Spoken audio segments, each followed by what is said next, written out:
Thank you, Jason. It is good to be back with you again this morning, and it's been good to be here. How about our worship leader, huh? I tell you, they say the mark of someone who really knows what they're doing is when they do something difficult and make it look easy. And he does that. You know, when he starts out with that one finger, I almost think, maybe I could do that. And then, I know I couldn't, but even with the one finger part, but then he goes into that, and it's amazing. I really do appreciate that. And it has been really my pleasure to be with you here this weekend, and I'm just grateful I was part of what's going on this weekend, and I really do appreciate that. I'm going to be in 2 Corinthians chapter 12 this morning, and it's kind of interesting to me that I put together a book on 2 Corinthians about the same time your preacher put together a book on 2 Corinthians, and neither one of us knew that the other one was doing it. And we both showed up at a camp with our 2 Corinthians books, and we swapped books. And anyhow, I've been blessed by what he did on 2 Corinthians, which is a little different than what I did, and I hope he's been blessed by what I did. We'll see. But hopefully I can bless you with a little something I did with 2 Corinthians here this morning. In this particular part of the book, Paul's been boasting, and I put that in quotes, about his apostolic credentials. And the reason he's doing that is because evidently the people who were opposing Paul there in Corinth were calling into question Paul's apostolic credentials. Is Paul really an apostle like he claims to be? And in the middle of that so-called boasting, Paul pauses to talk about a weakness that he had. We oftentimes just call it his thorn in the flesh. And Paul says he'd rather boast in his infirmities so that the power of Christ might rest in him. He's just finished talking about his superiority to the false teachers in regards to revelations. That's the beginning of the chapter. And in that section, that first 6 verses or so, he doesn't even actually name himself. He is evidently too modest to really say so. Instead, he says, I'll boast in that man, but I won't boast in myself. And so a lot of people have the idea that maybe was somebody besides Paul, and I'm pretty well convinced that it was Paul, partly because of what verse 7 says, but also just in the context where Paul is talking about his apostolic credentials. It wouldn't make any sense whatsoever to, in the middle of that, start talking about somebody else who was caught up into heaven and saw these unspeakable things. It only makes sense to me in the context if it actually is Paul that he's talking about, but he refrains from boasting further lest anyone think too highly of him. And that seems to be a real and pressing concern for Paul, and that seems to be why he stops to talk about his infirmities. And he says that his thorn in the flesh was given to him so he would not be exalted above measure. And that, of course, is exactly how he uses that here in this text, is to keep himself from being overly exalted. And so having said that, let's read our text in 2 Corinthians chapter 12, beginning in verse 7, where Paul says this, "Lest I should be exalted above measure by the abundance of the revelations, a thorn in the flesh was given to me, a messenger of Satan to buffet me, lest I should be exalted above measure. Concerning this thing, I pleaded with the Lord 3 times that it might depart from me. And he said to me, my grace is sufficient for you, for my strength is made perfect in weakness. Therefore, most gladly, I will rather boast in my infirmities, that the power of Christ may rest upon me. Therefore, I take pleasure in infirmities, and reproaches, and needs, and persecutions, in distresses for Christ's sake. For when I am weak, then I am strong." And so in this section, Paul talks about this thorn in the flesh that he had. Now, just a little bit earlier, in the end of chapter 11, he's been talking about all the persecutions that he suffered, all the beatings that he took, and the times he was shipwrecked, and all the perils that he faced, and all those kinds of things. And he even talks about being let out of the city in a basket, in a wall, over the wall in a basket. And yeah, he doesn't mention the thorn in the flesh there. He mentions it here. And I think there's a reason for that. I think the reason is that those were all about persecutions and troubles that came on him from without, but this is something that actually was there for a different reason, and that is to keep him from being exalted above a measure. Now let me just say this is kind of the elephant in the room when you talk about this passage, I think, is there's a lot of people who've spent a lot of time and energy trying to figure out what exactly was that thorn in the flesh, right? That's where a lot of people put their efforts in this passage. And there's all kinds of theories about that. I've read a lot of different theories about that. A lot of people think it was his eyesight because he says to the Galatians, he says something like, you cared for me to the extent that, if you would have given me your eyes, if that were possible. And it's possible that it had something to do with his eyes. There's no question all the beatings that he took might have resulted in any number of chronic physical problems. And if we wanted to this morning, we could spend a lot of time discussing some of the different ideas. But I think that, and it's fine to do that. It's fine to have those kind of discussions. But I think sometimes when we do that, we spend a lot of time arguing about things that maybe aren't the point of the passage. Because if that was the point of the passage, maybe he would have told us what that was. And in the process, we missed some wonderful lessons from the text. One friend of mine used to say, he would say to me, I think that Paul's thorn in the flesh was that he was ugly. And he said, think about it, all the beatings that Paul took, and he had all this whole list of reasons why he thought that Paul's thorn in the flesh was that he was ugly. And so one time he said that, he said it to me multiple times. One time he said that to me, I just smiled at him and said, well, maybe you can relate to that more than I can. And he laughed, But we spend all this time, focusing on that, and I think we really miss some important lessons. And so I think if it was important to us to know what the actual problem was, we would have been told what it was, but let's not miss what is important by focusing on what's not really clear and what's not really maybe important in this text. But let's learn some important lessons from this text. And so there's a number of lessons I want to share with you that might help you in any kind of affliction you might be going through, whether it's physical or whether it's emotional or whatever it might be, whether it's relationship-oriented. If you've got some kind of affliction, some kind of a thing that's a problem that's besetting you, you might find this helpful. And so let's look at some of these lessons. And the first one is this: even an apostle can have a physical affliction.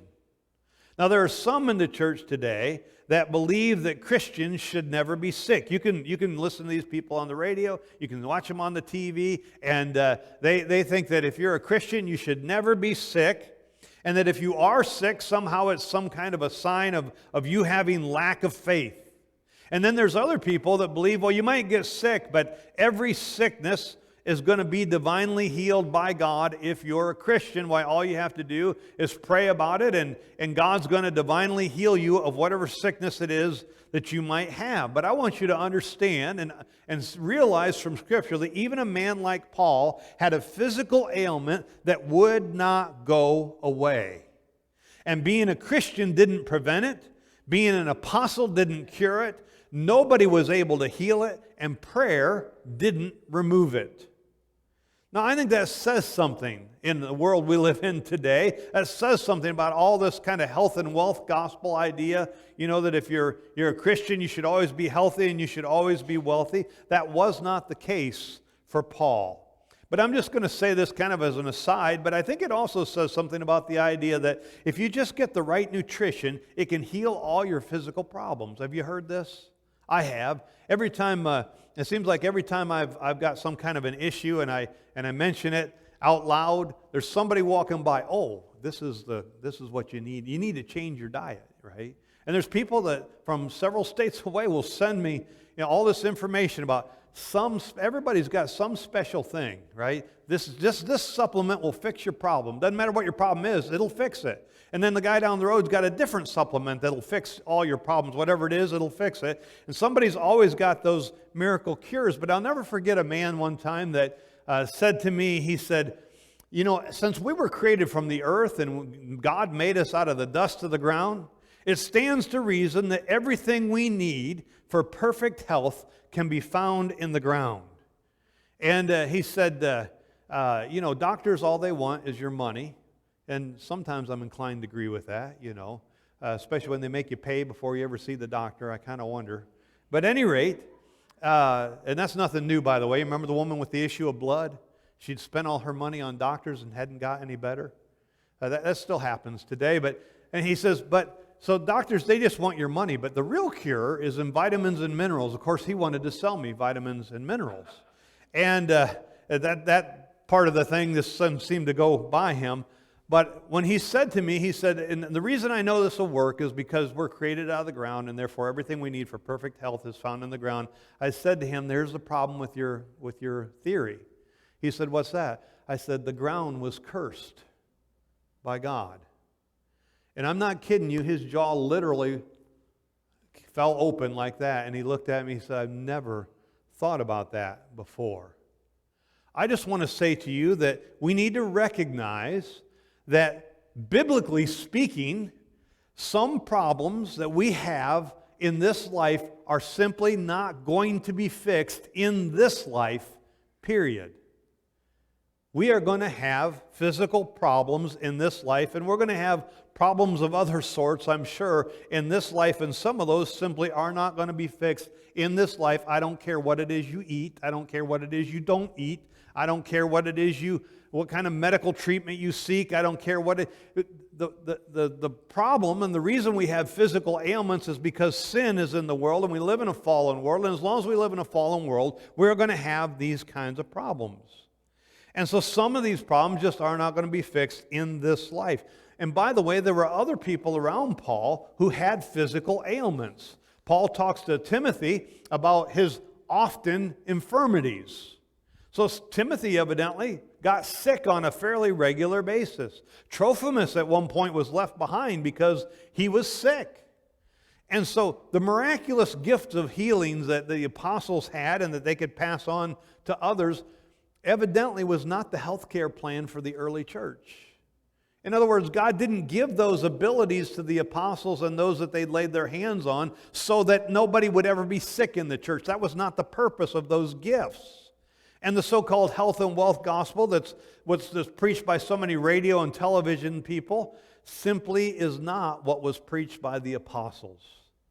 Paul actually said he bore in his body the marks of Jesus. Yet in all the persecutions in the previous chapter, as I said, he doesn't mention this one here. And I think that's because this one was not really a persecution. It was there for a different purpose. And that brings me to my next point, next lesson, and that is that sometimes affliction comes for a purpose. Now, this was clearly a real affliction for Paul. It was something that bothered him. It wasn't just some minor thing that he didn't really have too much concern about. And he calls it a thorn in the flesh. So evidently it was a physical problem. He also calls it a messenger, that word there is angel, of Satan. So it evidently had a spiritual effect on him. Now I want to talk about that just a little bit, about how the physical issues can affect us spiritually and so on, and vice versa. And I want to say a couple things about that. And the first thing I want to say is that not all physical suffering is directly caused by Satan. There's some people who have that idea. Of any kind of physical problem you've got, it must be that Satan is attacking you. And so if you get up in the morning, you ever have, I don't know, as I get older, sometimes I have those mornings where I get out of bed and I put my feet on the floor and I take that first step or so and that didn't feel like that last night, And you kind of have to walk it off. And some days it doesn't walk off so easy, right? But I don't say, Satan's attacking me today. That's not necessarily the case. And ultimately, it is true that all suffering in this world is a result of the working of Satan, at least indirectly. And what I mean by that is this. We live in a fallen world. Why do we live in a fallen world? Well, because Satan tempted Eve in the garden, and she followed Satan rather than following God, and then she got Adam to do the same, and so we live in a fallen world, and because of that, there's sin, and there's death, and there's suffering. And so you can certainly say that every bit of physical suffering we have, at least indirectly, is caused by Satan. And it is certainly true that what Satan wants for every single one of us, especially for those of us as Christians, what he wants is for you to curse God and die. That's exactly what he wants us to do. And so you remember what happened in the book of Job, that all the angels, the sons of God, came in and they presented themselves before God, and Satan was among them. And God says to Satan, have you considered my servant Job, that he's righteous and upright and there's no one like him on the earth? And you remember what Satan said? Satan said, well, you've built a hedge around him. You take away that hedge and you let me attack him and he'll curse you to your face. And so God says, okay, do whatever you want, but don't touch him. And so in one day, all these tragedies fell upon Job, and he lost all his wealth, and he lost all his kids, and all these things happened to him. And then his wife, she was real helpful, and she said, why don't you curse God and die? And he said, should we accept good things from God and not accept adversity? And he says, you're speaking like a foolish woman. The Lord giveth and the Lord taketh away. Blessed be the name of the Lord. And then, that didn't work. So Satan, another time, he comes back to God, and God says again, have you considered my servant Job? And Satan says, skin for skin. A man will give all that he has, and let me touch him, and he'll curse you to your face. And God said, okay, do whatever you want, but don't kill him. And you remember that Job was stricken with boils from the top of his head to the sole of his feet, and he had all this. And then, of course, his friends show up. And they kept quiet for 7 days, I think it was, and that was pretty good. Then they started talking, and then it got bad because they started, Job, we know you sinned. Why don't you just tell us what it is you did, and you wouldn't be having this problem if you didn't sin, and if you were doing what was right, why you wouldn't be having problems. And of course, there's a lot of people with that kind of theology today. But here's the point. Satan wants you to curse God and die, especially if you're a faithful servant of God. He wants to destroy you, especially your spiritual life, and he wants to destroy you physically. He wants to destroy you spiritually. He wants to do everything he can to hurt you because he knows he can't hurt God except by hurting you. It's kind of like in the old Westerns. You always have the villain that he knows he can't outdo the hero. So what does he do? He finds out who the hero loves. And that's the person that he hurts. Someone who's vulnerable. That's exactly what Satan does. But we can see from that Satan can bring physical suffering upon us, but he can't do it without God's permission. And God's permission was an indication that he trusted Job, that he trusted that Job would be faithful despite that. And so I want to just simply say that you certainly can't make the assumption that if you're suffering in some physical way, that it must be that Satan's attacking you. But I do want to say that it is possible for Satan to bring physical problems to us, but God has to allow it. God has to give permission. And if God's given permission, that means God trusts us, that we can handle it, that we can deal with it, and that God can use even that to his ultimate glory. He did it with Job, and he did it here with Paul. Now, Paul said he was buffeted by it. That means it was beating on him. Now, he said in his earlier letter to this church, in what we call 1 Corinthians, he spoke about him buffeting his body daily. Paul did. He said, I buffet my body daily, right, to bring it into subjection. And I always have to tell people, that word there is buffet. It's not buffet, okay? You don't have to buffet your body daily, but you might need to buffet your body. Paul did. But here's the thing. When Paul said he buffeted his body daily, he did it with a purpose. That purpose was to bring it into subjection. And so he says this thorn in the flesh buffeted him. And what I'm saying to you is that not all buffeting is bad. It all depends upon how you respond. Paul understood that there was a purpose in his suffering here. It made him rely on the grace of God. And it made God's strength perfect. The idea there is complete in Paul's weakness. Paul learned, can you imagine this? Paul come to the point that he says in verse 10, therefore I take pleasure in infirmities, in reproaches, in needs, in persecution, and in distresses for Christ's sake. I don't know about you, but that's a hard thing for me. When bad things come my way, it's hard for me to say, woohoo, more suffering. Things are good, you know. But Paul said he learned to take pleasure because he understood that through his weakness, he was actually strong in the Lord. Now, I watched an interview with this former bodybuilder, I guess. He was a big thing back in, I don't know, it was late 90s, early 2000s. I didn't really follow it, but his name was Dorian Yates, and he was in this interview, and I remember he said this, and it just really struck me. He said, I can remember when I would train my legs. You know, I'd go in and work out my legs, and he said, if I did it right, for the next 6 days, it would hurt just to sit down. And he said, I loved it when it hurt like that because then I knew I'd really done some damage and my legs were going to grow. Well, what I'm just simply saying to you is that Paul understood that when he went through this suffering, that it brought spiritual growth because he made him rely on God. And that's why Paul was able to say, I take pleasure in infirmities and in reproaches and so on.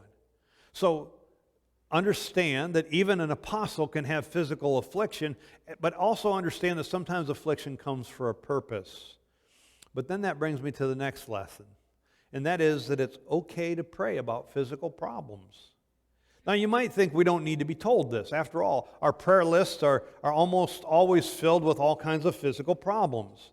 Preachers often talk about, and I'm sure I've done it before, about how we spend too much time praying on physical things and not enough time praying on spiritual things. And I think there's something to be said about that. There's some truth in that. But we shouldn't overlook this passage in that discussion. Don't overlook the fact that Paul prayed about a physical problem here. And it strikes me a couple things about that. Number one, he didn't worry that it was too trivial to bother God with. I don't know about you, but there's been sometimes I haven't prayed about something because I thought, I don't bother God with that. That's just a small thing. Why should I bother God about that? And Paul didn't think that. He didn't say, well, this is too small to bother God with, and so he prayed about it. And he didn't worry that it wasn't spiritually minded enough. Well, this is a physical problem after all. I shouldn't bother God with that. He didn't think that way. In fact, Paul recognized that the physical could affect the spiritual. Now, here's an interesting thing. When James says this, if you go to the book of James and chapter 5, I want you to notice something there. In James chapter 5, in verses 14, 15, and 16, listen to what James says. He says, is there anyone among you sick? Let him call for the elders of the church and let them pray over him, anointing him with oil in the name of the Lord. And the prayer of faith will save the sick, and the Lord will raise him up. And if he's committed sins, he'll be forgiven. Confess your trespasses to one another and pray for one another that you may be healed. The effective, fervent prayer of a righteous man avails much. Now, I want you to understand that the point of this passage is about the power of prayer. But notice what he says here. If you're sick, call the elders to pray for you. And then he goes on to say about praying for one another. And so when we have physical infirmities, it's right and it's biblical that we ask people to pray about those things. James tells us that that's what we should do. But there's another lesson that we can learn from Paul's thorn in the flesh, and that's this. It's okay to pray for yourself. Paul did. And I just read this to you in James about calling for the elders to pray for you. That's biblical. That's right. I think you ought to enlist as many people as possible to pray for you when you've got a problem. But you know it's okay to pray for yourself too. Listen to what James says in verse 13 that I didn't read until just now. Here's what he says. Is anyone among you suffering? Let him pray. If anyone is cheerful, let him sing psalms. We talk a lot about putting others ahead of ourselves, and that's a sensible thing, and that's good. And we sometimes use the acronym JOY. It stands for Jesus, others, and yourself, right? And I think that's sensible, but that doesn't mean that you ought to ignore your own needs in prayer. Paul prayed for himself when he was afflicted. When Jesus gave his what we call the high priestly prayer in John chapter 17, he prayed for others. Remember, he prayed for the apostles and he prayed for us. but he also prayed for himself. And we see that particularly in the Garden of Gethsemane. Matthew's account is in chapter 26, where Jesus is praying, if there's any way, Lord, let this cup pass from me. Nevertheless, what your, not my will, but yours be done. And so I want us to understand that it's not wrong to pray for yourself. It's actually biblical. And then there's another lesson we can learn here, and that is that it's okay to pray the same prayer more than once. Now, I understand that sometimes we get into this thing where people they just get this automatic prayer that they pray, and they pray the same prayer over and over again, and it just becomes meaningless because they just say the same things over, and they're just going through the motions of saying these particular words. And you remember that when Jesus' disciples came to him and said, Lord, teach us to pray, one of the things he said to them is, I don't want you to pray like the heathen with their vain repetitions, because they think that they're going to be heard because of their many words. Jesus said, don't pray like that. Now, a good example of that sort of thing you can find in the Old Testament when Elijah meets the prophets of Baal on Mount Carmel. And you remember what happened. That they said, Elijah says to him, here's what we'll do. You set up your altar, and you call on your god, Baal, and then I'll do the same thing over here. I'll set up an altar, and I'll call on the true God, and whichever God answers with fire, we'll know that's God, right? And so what do the prophets of Baal do? Elijah says, you guys go first. So they set up their altar, and they all morning long, they were jumping around, and they were calling out to their God, and they were doing everything they could to try and get his attention, to the point that they were cutting themselves, and it says that the blood gushed out, and Elijah's mocking them. And he says, call out loud, because surely he's a God. Maybe he's on vacation. Maybe he's just a little bit busy. And of course, how that's worded a little bit depends on your translation, but Elijah's just mocking them because nobody's answering. And all these vain words that they keep, and all this many words that they're spewing out is not getting any response whatsoever. But then finally, this went on until it went on all day, really. And finally, Elijah says, okay, it's my turn now. And so he builds the altar, and he puts it up, and he puts the wood on it, and he digs a trench around it and says, okay, throw some water on it. And they said, throw some more water on it, and throw some more water on it. And they till it was soaked and the trench was filled with water. And go back and read when you get a chance. Go back and read Elijah's prayer. You'll see it was one short prayer. God answered with fire from heaven, and it consumed the sacrifice and the wood and the stones and all the water, and licked up the water in the trench and everything. And so here's what I want us to understand from that. It's not how long you pray that matters, but who you pray to that matters. Sometimes I think we forget about that. Our Father knows what we need before we ask. The prohibition that Jesus gave to his disciples was not against repetition, it was against vain repetition. Praying repeatedly with no real intent, there's no value in that. If you're just going through the motions, it's not going to get results. But if you pray repeatedly with fervency, that can avail much. And we read that just a minute ago in James chapter 5, that the effective fervent prayer of a righteous man avails much. Consistency and constancy in prayer is powerful when it's done sincerely. Paul prayed about his problem 3 times. I imagine that was on different occasions. I don't think it was 3 quick prayers in succession. 3 different times Paul prayed about this thing. But we're specifically told that when Jesus was in the garden and he prayed, if there's any way, let this cup pass from me, nevertheless not my will but yours. We're told that he went and prayed that same prayer 3 times.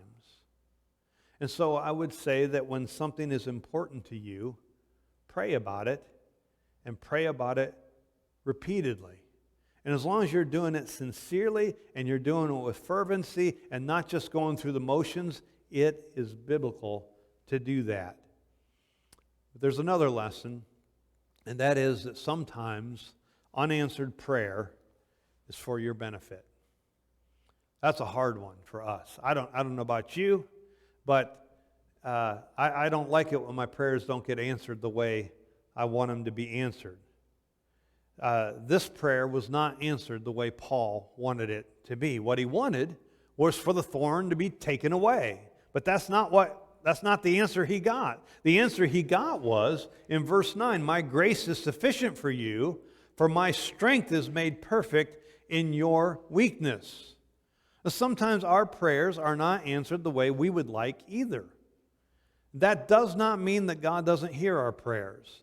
It also does not mean that He's unable to answer our prayers. It might be for our benefit that the answer is no. Now, those of you who have children, you understand that sometimes we tell our children no, and we do it for their benefit. Can I touch that hot stove? No. Can I drive the car? No. Right? And sometimes we do that for their benefit. And sometimes we have to tell our grandkids no for their benefit. I will admit to you, it's a little harder to tell the grandkids no sometimes than it is to tell the kids no. But that's okay, because I send the grandkids home and their parents don't have any trouble saying no to them whatsoever. So it all works out okay. Sometimes I get in trouble along the way, but that's all right. I can live with that. But here's the thing. We tell our children no for their benefit, and our Heavenly Father is no different.